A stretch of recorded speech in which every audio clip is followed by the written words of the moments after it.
Aloha, and welcome to the Fall 2021 edition of UHMTV, a TV magazine show written, hosted, and produced by journalism students at the University of Hawaii at Manoa. I'm Erin Fujitani. And I'm Krista Rados. Mahalo for joining us from our College of Social Sciences digital studios. Coming up in this episode, what UH is doing to respond to victims of sexual violence on campus. How distance learning is affecting both students and teachers. And find out why this state-of-the-art building on campus has caught the eye of lawmakers. Plus, how UH alumni are finding creative jobs during the pandemic. Stay with us for this edition of UHMTV. Since the pandemic began, college students across the country are reporting significant increases in stress, anxiety, and other mental health issues. Domestic violence incidents are causing concern and controversy about UH's response to a recent social media backlash. Lydia Tristan explains. When social media claims surfaced in November that an off-campus fraternity was drugging and sexually assaulting female students, UH responded with a public statement saying the cases are being investigated with the help of law enforcement.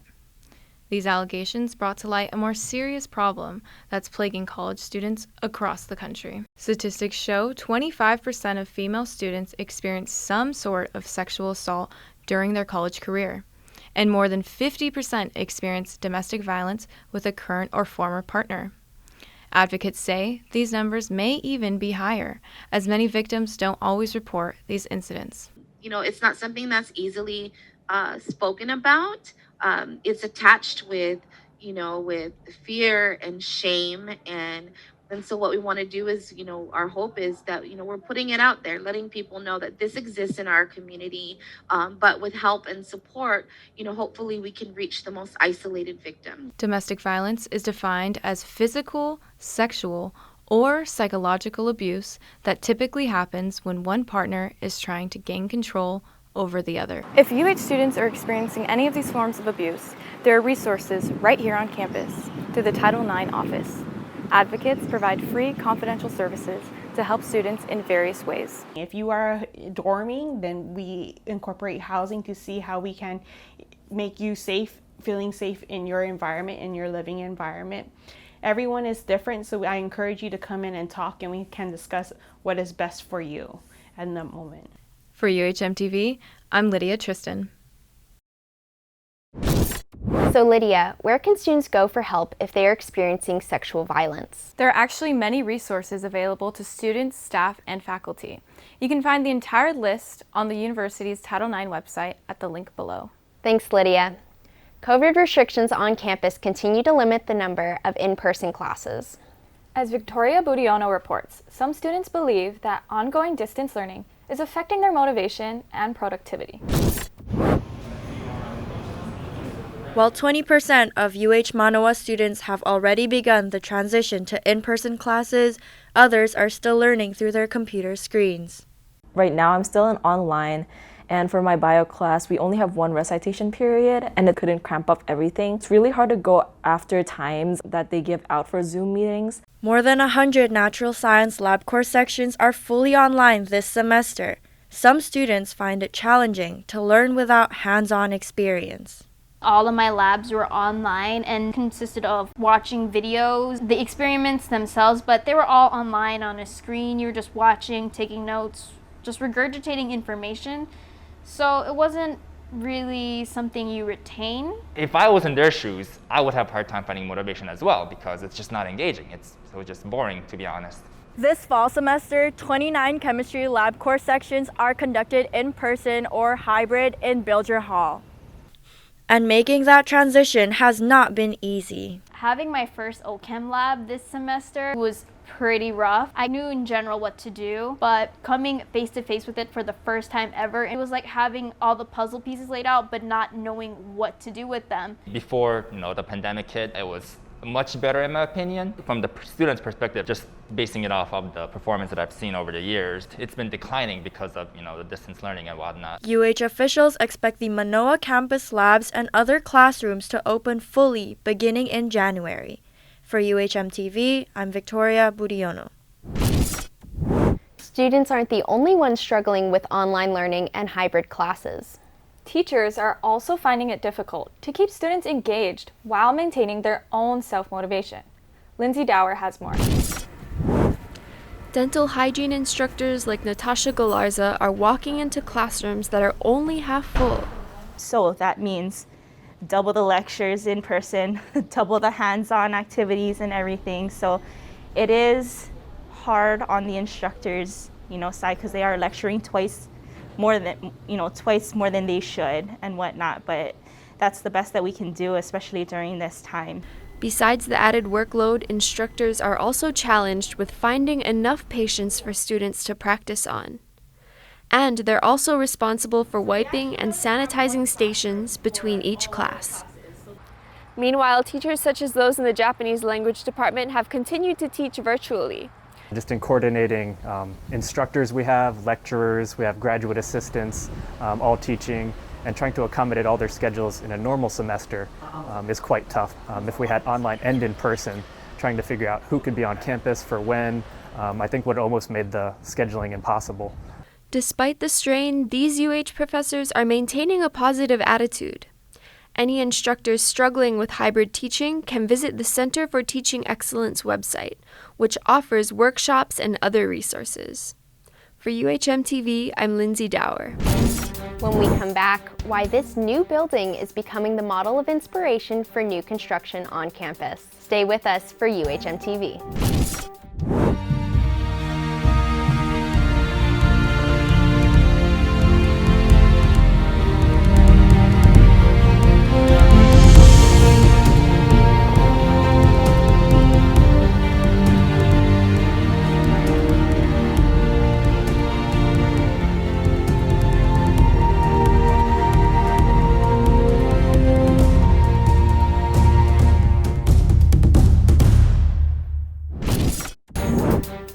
Welcome back to UHMTV. With less people on campus, UH has been moving forward with more construction projects at a faster pace. And contractors are using the new Life Sciences building as a model for future structures. The University of Hawaii system has a long history of delayed projects going over budget, but what seems like a never-ending problem may have just found its solution. Traditionally, the university would go and obtain the services from an architect or consultant engineers to design the projects, all the way from conception all the way to 100% design. They then take the lowest bid, which didn't necessarily mean the most trustworthy contractors. The biggest difference under DesignBuild is that now the designers and contractors work together under one contract.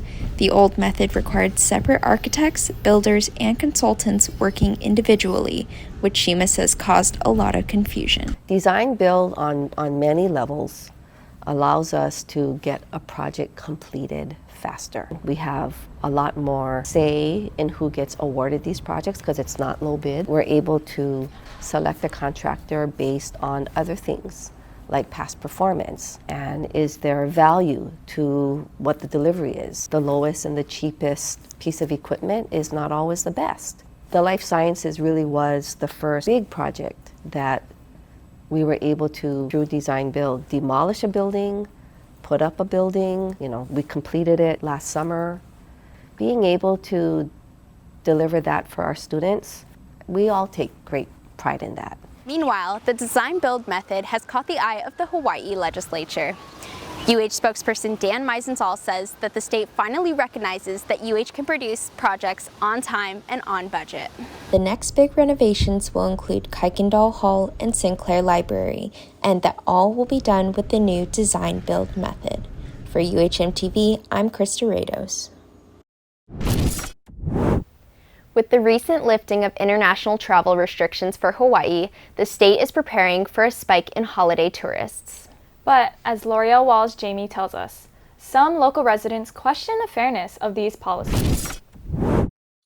Although Hawaii has not quite hit pre-pandemic levels of tourism, the number of travelers to the islands has more than doubled since 2020. After Governor Ige's controversial Don't Come announcement in August, the state's message is now welcoming all tourists, including non-U.S. citizens, but only if they follow certain protocols. International travelers coming directly to Hawaii must provide both vaccination records and proof of a negative COVID test. Although some feel that the traveling mandates are essential for the health and safety of others, some residents think that the policies have made traveling, school, and their work life a bit more difficult.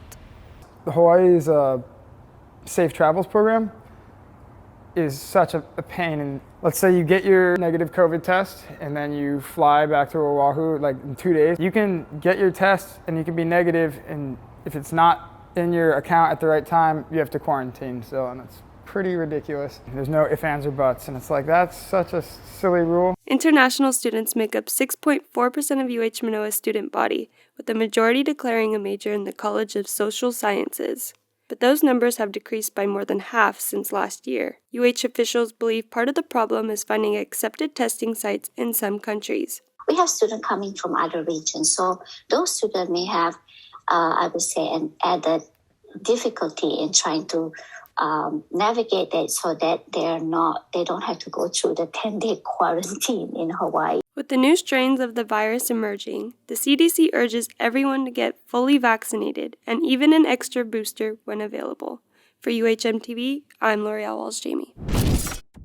One of the hallmarks of UH is the ability to promote a Hawaiian place of learning. But some students and faculty feel the university could be doing more to integrate our host culture in every class. Hakui Nakololani Chak reports.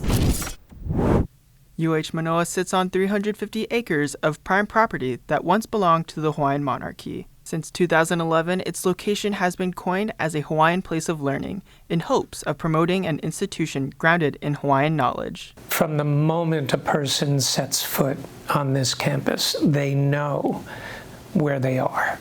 A place that is grounded in Native Hawaiian understanding of the environment, in Native Hawaiian history, language, culture. And we see that in some programs, and we don't see it in other programs. So it's a journey that we really need to just be very mindful of, and we really need to be committed to, because it's going to require resources.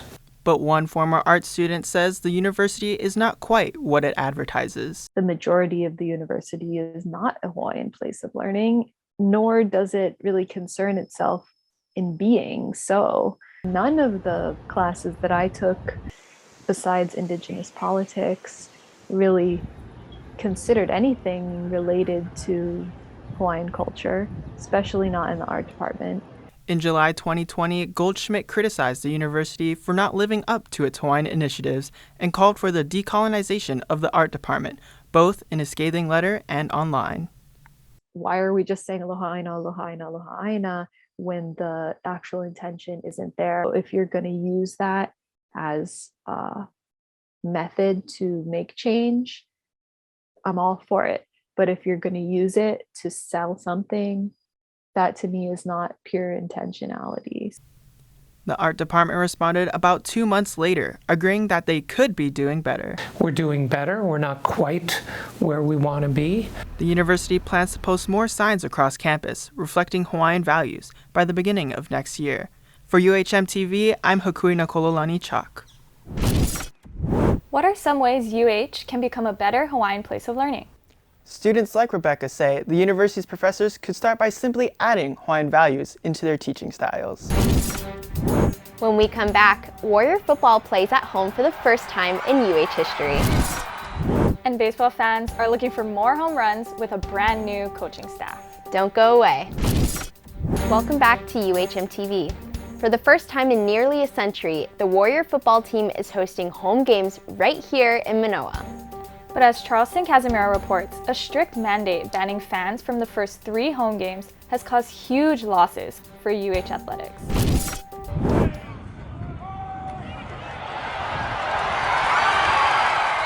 It was a senior night to remember as the Warriors beat Colorado State before a standout crowd. But that was a completely different vibe from the first half of the season when the team played to an empty stadium. UH was the only school in the nation to enforce a total ban on fans. Truly just a heartbreaking experience. I mean, fans are just a huge part of football.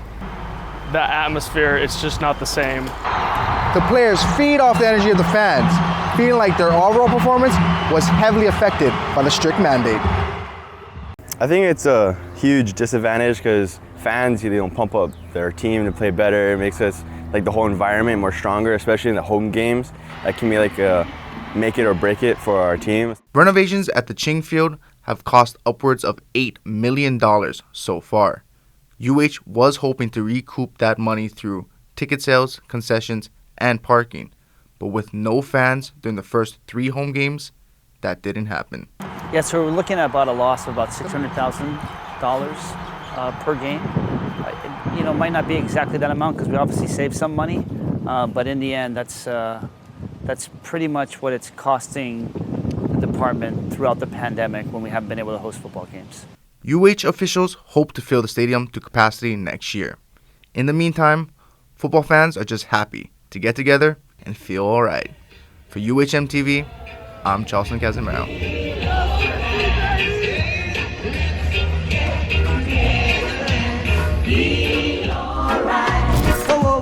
After 2 legendary coaches in UH baseball, a new head coach is stepping up to the plate. UH baseball is looking to get back to the glory days of a championship season. The last time the Rainbow Warriors clinched a title was in 2011. Now the winningest coach in the West Coast Conference is joining UH Athletics, and his name is Rich Hill. To bring a championship to UH, to bring a championship to the state of Hawaii, to bring an NCAA tournament appearance really gets me going. This is an opportunity to come to the great state of Hawaii, make an impact on 35 young people here on the team, and also the passionate baseball community here in the whole state of Hawaii. Coach Hill is the baseball team's 3rd head coach, filling shoes left by Mike Trapasso, who served 20 years in the program. The first was legendary head coach Les Murakami, who served more than 3 decades and boasted more than 1,000 victories, 6 WAC titles, and 10 NCAA regional appearances. Hill comes to Manoa with more than 1,000 wins in his 35 years of coaching experience. He's a high-energy level coach who embraces Hawaii's culture and local players. Coach Hill's a player's coach. He's probably one of the coolest coaches I've ever played for. I know a lot of the team feels the same way, and I think Coach Hill's first year here at the Rainbow Warrior program was gonna be a good one. Hill is proud to attract and recruit local talent. More than half his current roster includes players from Hawaii. This is Hawaii's team. We want it to be Hawaii's team. We thought it would be a great fit to bring them home, to play in the Les, in front of friends and family and 4,000 people a night. Athletic Director David Matlin is optimistic his new hire will take the team to new heights and hopes to pack the Les Murakami Stadium in the new year. I think fans are going to be here. You know, that spring of 2022, we want to sell this place out. For UHMTV, I'm Erin Fujitani. As the class of 2021 heads into the workforce, graduates are finding new ways to make a living. So joining us on the team, it's Lacey Denise. She's from the Big Island. That's right. Lacey's going to be our new traffic reporter. Yay! Lacey Denise is a familiar face in Hawaii television. She's a local girl from Kona and a product of Kamehameha schools, and she always knew she wanted to be a journalist. I think from when I was a little girl, I would always pretend that I would be a reporter. I would turn like a TV remote into a microphone. I would have my little notebook out. And my passion for journalism really grew when I started college and I started taking journalism courses. And then, of course, I landed my dream internship at Hawaii News Now. And that was when I realized, okay, this is really what I want to do. During her college years, she entered beauty pageants and was even crowned Miss Kona Coffee of 2011. Denise graduated from UH in 2015 with a bachelor's degree in journalism and communications. She says she's grateful for all the lessons learned here on campus. UH has really shaped me into the journalist I am today in several ways. First, it provided me with my first experiences of putting together a whole package, from filming to writing and editing the story. It really opened my eyes to see how much work goes into each piece. One of my fondest memories at UH was putting together our show Kahui Ho'olauna. The whole class got together to make it possible, and it was so rewarding to see all of our hard work pay off. It was my first time being an anchor, and I was very thankful for that opportunity because even though it was frightening, it got me to step out of my comfort zone and practice being in front of the camera. Now that she's landed her dream job, Denise has this advice for future UH graduates. My advice to a journalist just starting off would be to believe in yourself because you really can do it. There were so many times where I thought to myself, oh, I can't do this, or oh, I'm not good enough. But, you know, with the support of my family, my friends, I really grew my wings. If you have enough passion for it, the sky's the limit. You can definitely do it. For UHMTV, I'm Tyler Pan.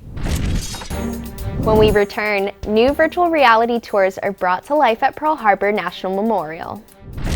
And see how a local skate park takes a community to new heights.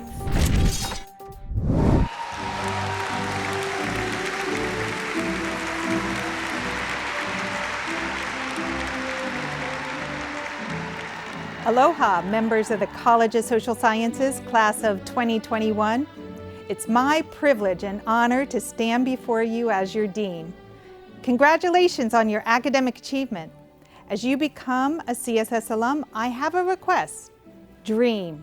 Open your eyes to the world and all its possibilities. Dare. Challenge yourself to do something that requires courage and leaves the world a better place.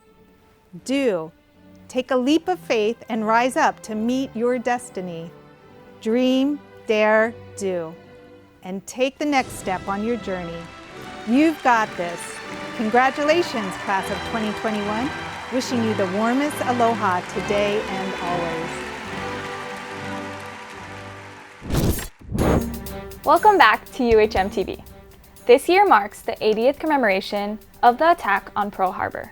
A revamped attraction is now helping new generations see history with new eyes.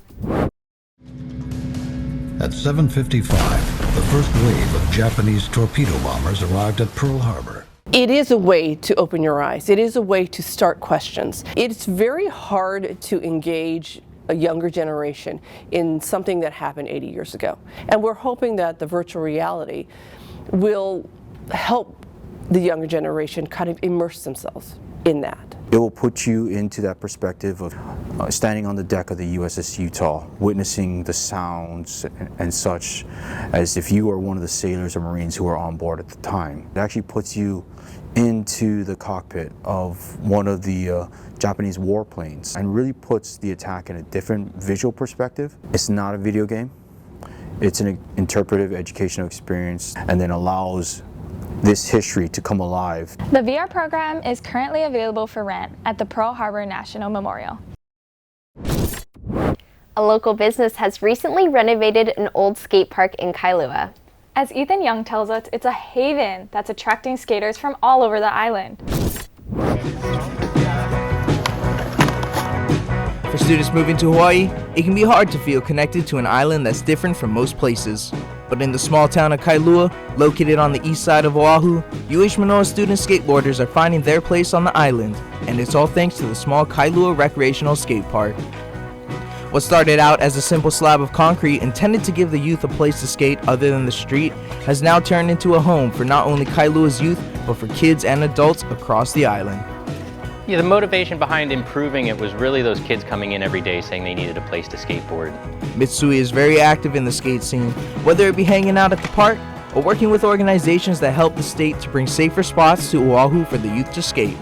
Like the Association of Skateboarders in Hawaii, who Mitsui worked closely with on building multiple parks such as Makiki and Eva Beach Skate Park, giving kids areas to skate out of the street, which is what Mitsui intended the rec renovations to do after eventually donating a majority of the funds to start construction. I mean, they used to skate at the island, which is kind of in the intersection of Kailua Road and Oniaba, and it's pretty dangerous, but that was where they all skated, and it just wasn't a safe place.